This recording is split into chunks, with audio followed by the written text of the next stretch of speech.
হ্যাঁ দেখেন আমাদের হচ্ছে লাইন কেটে গেছিলো, খেয়াল করিনি।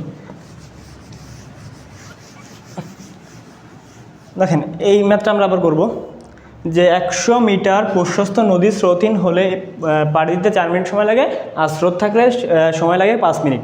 স্রোতের বেগ কত? তো আমরা এটা একটা শর্টকাট সিস্টেমে শিখবো। শর্টকাট সিস্টেমটা হচ্ছে এরকম, আমরা কি জানি এস ইকুয়ালস টু ভিটি, এক্ষেত্রে V equals to S by T. তো শর্টকাটটা হচ্ছে এরকম, V equals to S by T ওয়ানের square plus S by T two এর স্কোয়ার।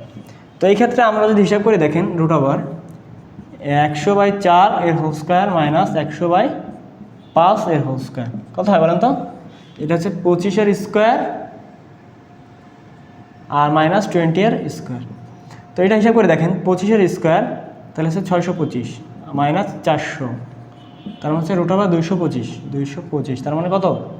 15 metre per minute. বুঝছি?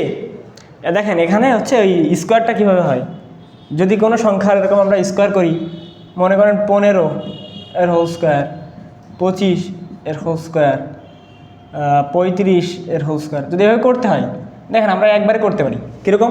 5 আছে না, 5 থাকলে 5 এর স্কোয়ার করবো প্রথমে, তাহলে 5 5 কত হয়? 25, লিখলাম 25।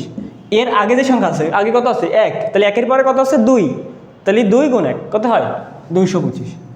যদি না বুঝি পরেরটা বুঝি, দেখেন 5 আছে, তাহলে 5 5 25, লিখে দিলাম 25।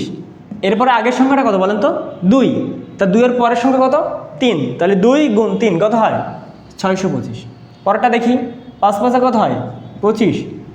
5 এর আগে কোনটা আছে? 3, এই 3 এর পরের সংখ্যাটা কত? 3 এর পরের সংখ্যাটা হচ্ছে 4, তাহলে 3 এ 4 12, 1225, এইভাবে হয়। যাই হোক, তো আমরা শেষ করলাম।